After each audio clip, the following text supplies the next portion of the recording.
In this episode, we get into the mind of a creative director. You are in the media business. Okay. Yeah?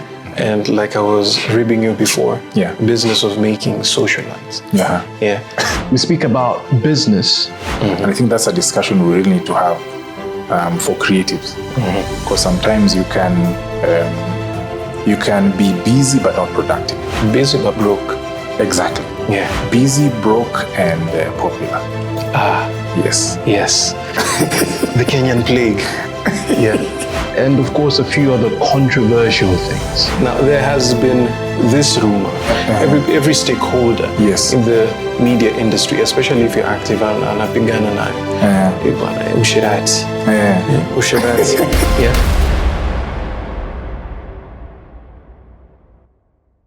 Now, just for context, unajua kwanza from scratch, ni tricky. True. Yeah. The conversation had started, but camera ikatufanyia ile kitu. True. So let us just, this is a conversation you can get it from anywhere. Now, you said you did your undergrad and master's in gender. Yeah. It took you 10 years since you registered for your master's for you to graduate. Yes. Yeah? Yeah. And apart from and I insist, the ridiculousness of the Kenyan education system, public education system, I asked a question. Yeah. Do you think if you had graduated within that window of, say, 3.5 years, do you think the career path you took would have been different? And as you answer that, kindly tell people what career path we're speaking about. I think yes and no. Yes to mean, once you finish, of course, everyone has their own timelines. If I was able to finish within the 3.5 years, of course, it would. I would immediately pursue, based on my my plans back then, I would immediately pursue a doctorate in something. Of course, because at the moment I had supportive lecturers at that time or researchers at that time, and they would share some opportunities with me. So I think naturally I would just want to get into research and to just continue with gender. And let me also say no, because I think I've learned to adjust, especially after COVID-19 came in. So it was a very frustrating year for me, because just like I mentioned, I had not finished my master's at that time. But for context, I had finished my research. Everything was ready. That's a long story I don't want to get into. But I see where you're going with the question in terms of the Kenyan education system. I feel like if I had finished my work within 3.5 years, definitely I would have pursued my career in, of course, what I'd been studying in undergraduate and probably postgraduate. Okay. Yeah. Okay. Now, for context, you are in the media business. Okay. Yeah. And like I was ribbing you before, business of making socialites. Yeah. Yeah. Because right now you look at a person in media, the first thing that comes to mind is content creator, TikTok dances. Yes. And so ndio jamaa anafanyaga hizi vitu. Yeah. At least I don't dance. Now, can you please give a little bit of, can you shed a little bit of light into what you specifically do? Okay. Yeah, because I do not assume when mtu ayo kunyuma camera, I gave him go. Yeah. Although it is part of what we do. Like in a capedo or what? Photography, nini? It is part of what we do. Yeah. But I do not imagine when you got into this space. Okay. That is what you had in mind. Okay. Yeah. Yeah, you're right. I got into this space wanting to be a creative producer. To be honest, I don't like photography. Okay. Yeah, you're very evident. Yeah, I don't like photography. But I got into this space knowing that there are narratives I'd want to share with people. I think there's a media serves like a convolution. I'm trying to look for a word where you can share what's in your mind and share it with the public in a more palatable way. Okay. Yeah, because with research or academia, people actually don't like reading. Yeah, people on social media don't like reading.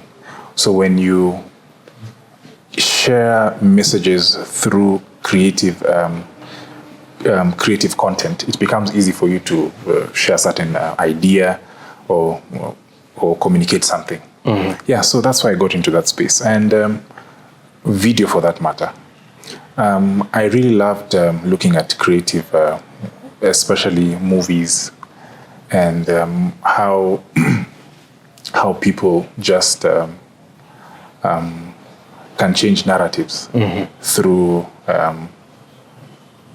very short content. Yeah, so that's how I got into the space creatively. But as a business, I didn't know what I was getting myself into. Yeah, because I think it sounds very ominous. True, because sometimes you can get into something as probably because it's your passion. But now, as you move along, you realize, oh, this is a business actually. So how can you make ends meet continuously? And I think that's a discussion we really need to have for creatives, because sometimes you can be busy but not productive. Yeah, busy but broke. Exactly. Yeah, and busy, broke, and popular. Yes. Yes. The Kenyan plague. Yeah.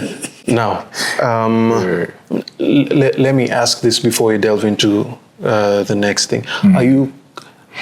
I know you're comfortable with. Are you comfortable with naming who your co-directors are? Because first of all, I think it is important to mention we are in basically your space. Okay. Yeah. This is Tangent Media Africa. Okay. This is F&M Studios. Okay. Now, I know you're in business. Yes. But you're not doing this alone. Yeah. I'm listening. Are you comfortable, first of all? Before nikupate penye nilikuwa plan kukupata, are you comfortable mentioning who your co-directors are? You're asking on behalf of KRA and... Yeah? No. I'm asking on behalf of viewers. Of course, like for every business, it's good to get partners. Of course, F&M is a partnership. Yeah. Tangent, of course, is also a partnership. Yeah, so in terms of naming the partners, I'd really not want to mention. Okay. But I hope it doesn't throw you off your next, your thinking process in terms of this discussion. No. Yeah. Now, let me just reframe. One of the people you have partnered with is someone I would say you have grown up with for a very long time. Okay, yeah. Someone who knows you intimately. Someone who you could say is quote-unquote family. Okay. Now, unajua, in business, it isn't easy, first of all, being in business. True. And number two, especially being in business with either a friend or a family member, it makes it even all the more difficult. Yeah. First of all, do you have any regrets getting into it with a partners? Yeah. None so far. Of course, there are challenges, but in terms of regrets, none.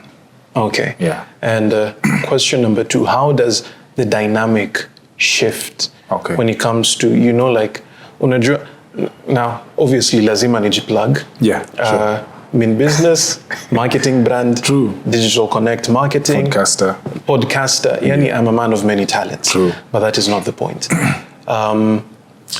It is different when you're not only accountable to yourself, but you have someone else you are supposed to, let me not say answer to, but someone else you're supposed to be accountable to. Okay. So it's not only a you thing. Yeah. So how does that change the dynamics of running the business?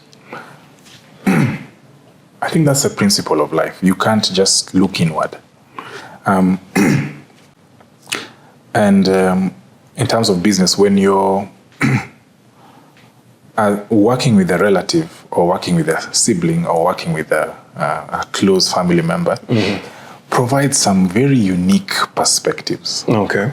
Because number one, there's a level of trust you're operating from. Alafu number two, pia, that pedestal can also be very destructive. Because you may not want to run things by the book, because you're probably thinking, this is my sibling, or this is my spouse, or this is nini, so we can just run things as we deem best. But again, probably I should mention the reason why I found myself in that position is, of course, you try to look for someone who aligns with your biashara. Yeah. So someone may be your sibling, but they are not gifted at a certain aspect of your business. So for me, I think it was a calculated risk. Okay. I think there's a symbiotic kind of relationship in the way we run our businesses. I don't want to say one is better in this and the other is better in this, but I think that model of symbiotism allows us not to get entangled into running every aspect of the business. Okay. Yeah, because for us, it's been also a learning experience. So if we can just divide out roles and allow each other to pursue a certain aspect of the biashara in their own, it becomes manageable. Yeah. Okay. Yeah. Now, let me barrel into another area of your life. You are in business. Yeah. Now, that you do not exist in a vacuum. And when I say that, I mean you're not only an entrepreneur, you're not only a business person. Yeah. You're also someone's son, you're also someone's brother, you're now also someone's husband, and now you are the father to many, Father Abraham mwenyewe. Yes. Yeah? Yeah. Things change. Sure. Because you got into business before you got married. Yes. Yeah. Yeah. You got married na bado uko kwa biashara. True. You mezoea, it is only me and my partner, my director. Yeah. We are doing this. Yeah. Nikienda nyumbani, naenda kulala kama panga. Yes. Yeah. Pesa ni yangu. Pesa, exactly. Pesa ni yako. But now, you have one person coming into your life. Yeah. And amkutulia, another person came into your life. Kidogo tena, another person came into your life. Okay, I'm getting so you. how does that, again, affect how the balance, striking the balance between this is me in business, this is me as a husband, this is me as a father? Yeah. That's a good question, actually. You know, I've just been living, taking a day at a time.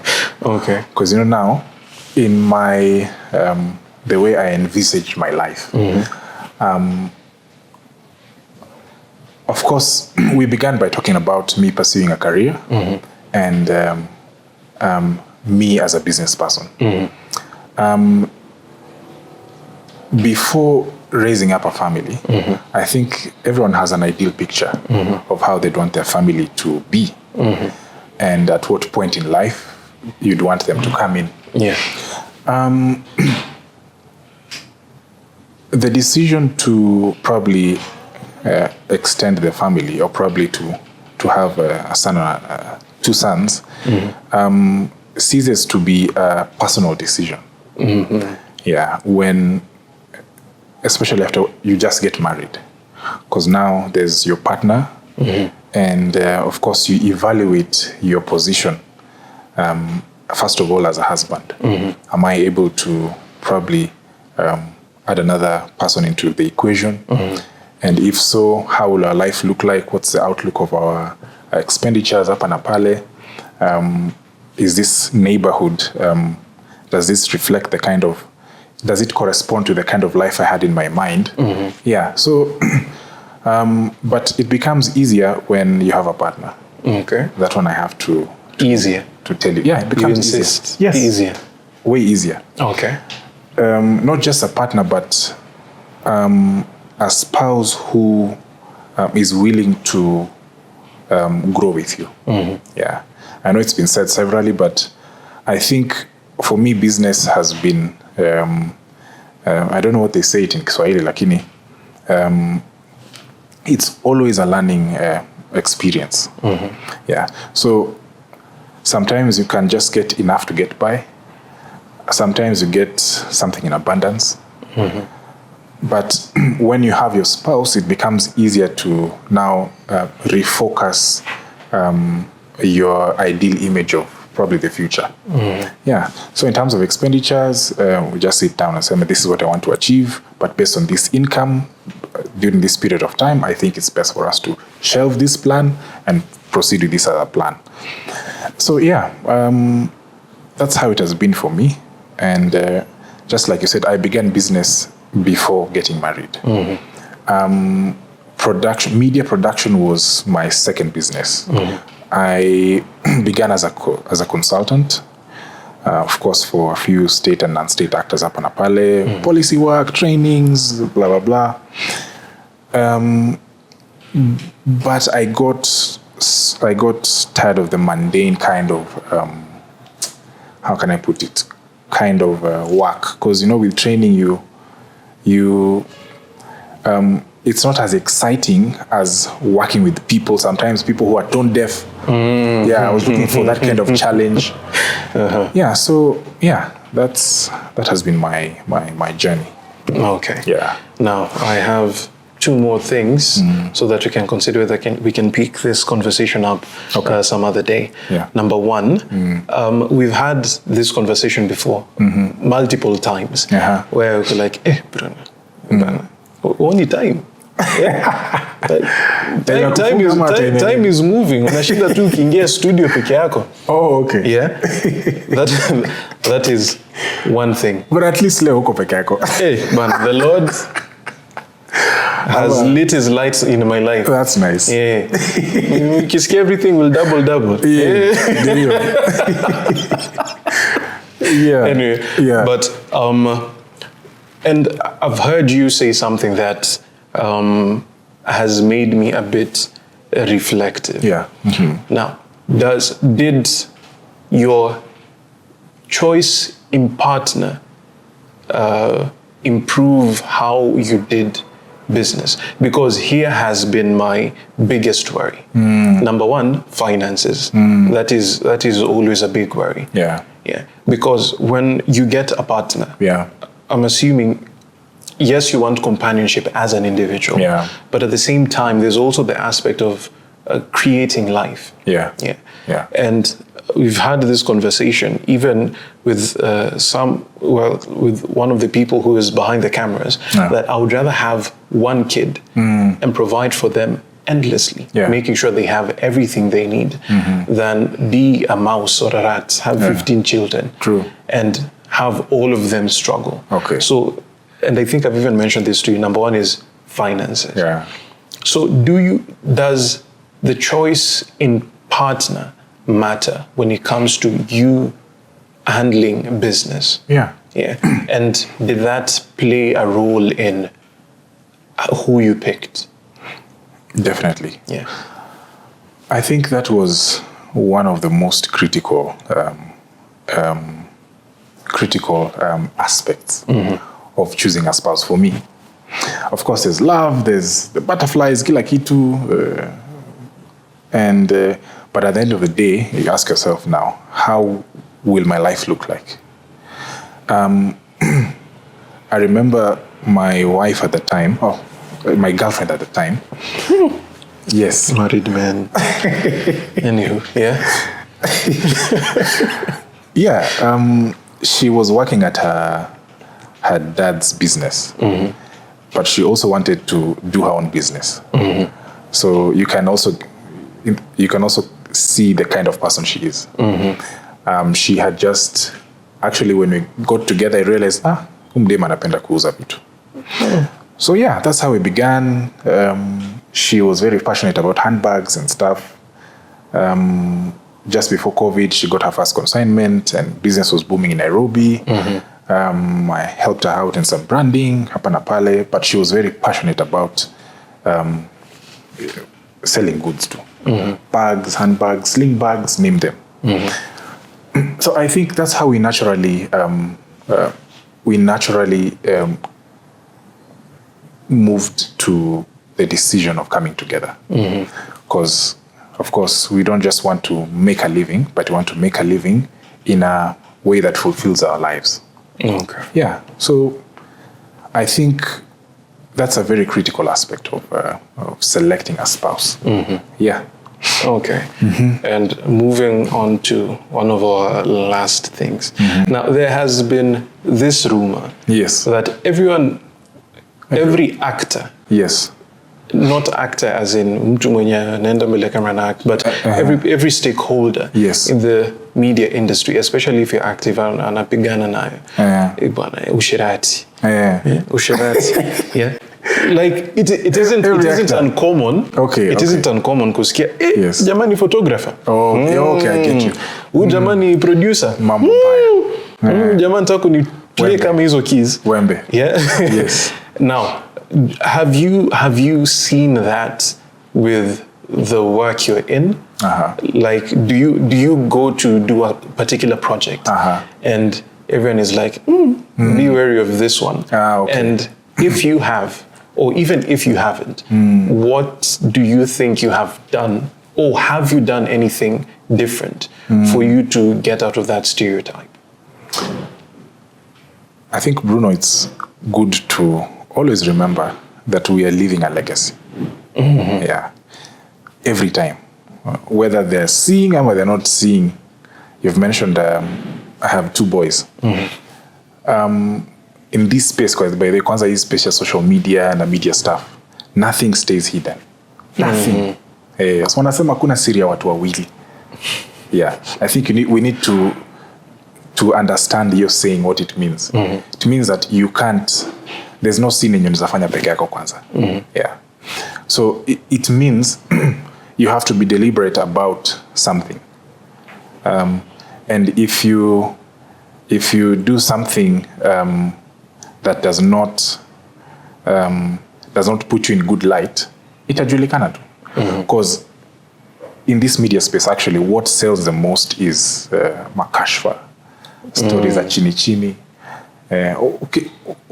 Ukitoa content yako about sijui nini, Mungu, nini, blah, blah, blah, trust you me, your niche will not perform as much as niche ya umbea and such like things. So that's what I've realized about this life. Just do your best, live your life intentionally. Yeah. So, because another thing also, I have a spouse. I can only imagine how it will feel if she goes against, if the tables are turned. Yani, I do something which I wouldn't want her to do to me. Yeah. So sometimes I try to bring the consequences closer. Jambe, am I ready for such kind of a life? So I just try to look at the circumstances surrounding the existence of the offspring, so to speak. Watoto, relatives hapa na pale. The kind of life they get to live, I don't think I would want such. Yeah. Okay. So if there's something I can do, I can avoid doing, let it be. Okay. Yeah. Okay. Now, considering I've not yet received the signal, okay, we have like 6 minutes left. Okay. Now, last thing, you have touched a bit on religion. Yeah. Religion. Okay. Yes. Not really religion, but spirituality. Okay. In the sense of you are in this space, and one brand is known for corporate, another brand is known for basically doing the same business but in the religious space. Yeah. Was it an intentional decision for you to make it that way? You're asking, was it unintentional? No. Was it intentional? Yeah, very intentional. It's good sometimes to separate your clients, if you can. Yeah. Especially if you keep on adding portfolios into what you can offer. Because there's a way let me say, Christian niche operates. And I felt it's not my work to change how that niche operates. So I'd rather just meet them as they are. Okay. And for the corporate, I meet them as they are. Okay. Yeah, so the rates and everything are different. Okay. Yeah. So of course you want to give quality, you want to give the best, but now you are appealing to two very different customers or clientele. Yeah. So it was quite very intentional. Okay. Yeah. Now, because of the interest of time, we'll have to put a pin in this conversation. We'll pick it up some other time. Sure. But for now, it's just to thank you for your time. Asante. And tutaona kama tutagrab wale watu wengine siku ingine. Watu wengine kina nani? Si. Wao wengine. Hao wengine. Si hawa wenye wako nyuma kamera. Sawa. Asante sana for having me. Aye. Thank you so much. Okay. Aye.